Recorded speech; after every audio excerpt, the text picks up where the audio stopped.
Exodus chapter 38. They built an altar of burnt offering of acacia wood.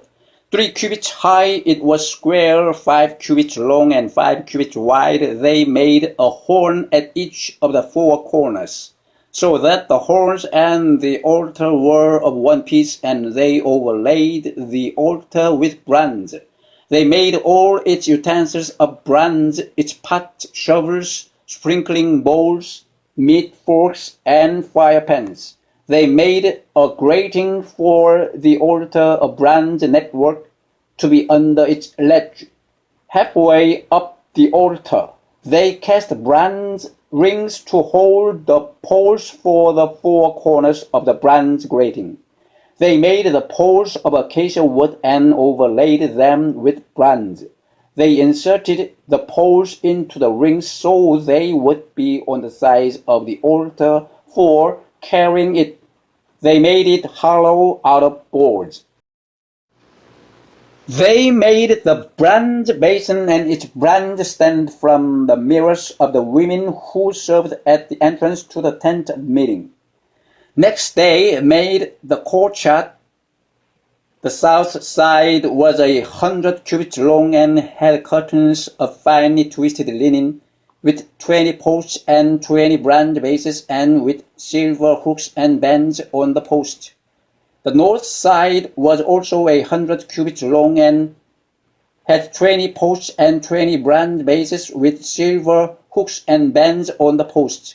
The west end was 50 cubits wide and had curtains with 10 posts and 10 bases, with silver hooks and bands on the posts.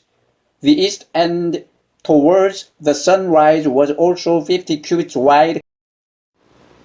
Curtains 15 cubits long were on one side of the entrance, with 3 posts and 3 bases, and curtains 15 cubits long were on the other side of the entrance to the courtyard, with 3 posts and 3 bases. All the curtains around the courtyard were of finely twisted linen. The bases for the posts were bronze, the hooks and bands on the posts were silver, and their tops were overlaid with silver, so all the posts of the courtyard had silver bands.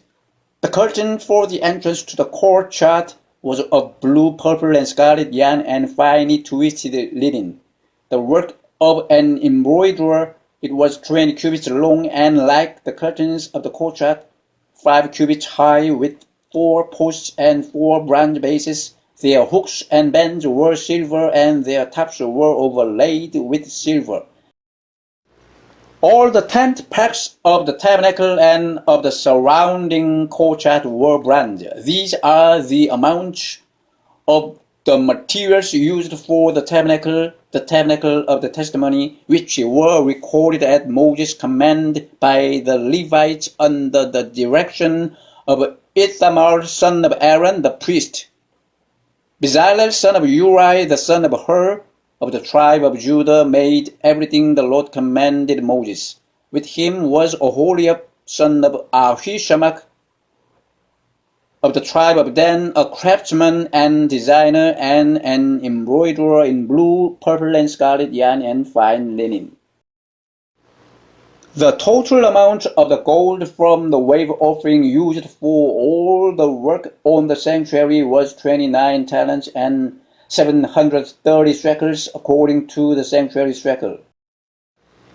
The silver obtained from those of the community who were counted in the census was 100 talents and 1,775 shekels, according to the sanctuary shekel, 1 beka per person, that is, half a shekel, according to the sanctuary shekel, from everyone who had crossed over to those counted 20 years old or more, a total of 603,550 men.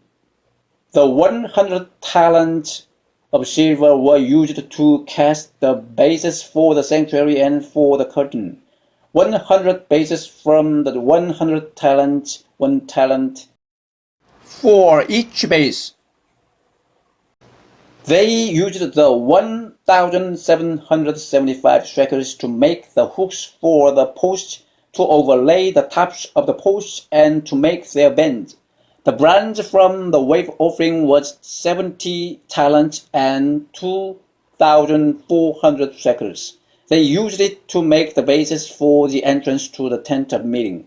The bronze altar with its bronze grating and all its utensils, the bases for the surrounding courtyard and those for its entrance, and all the tent pegs for the tabernacle and those for the surrounding courtyard.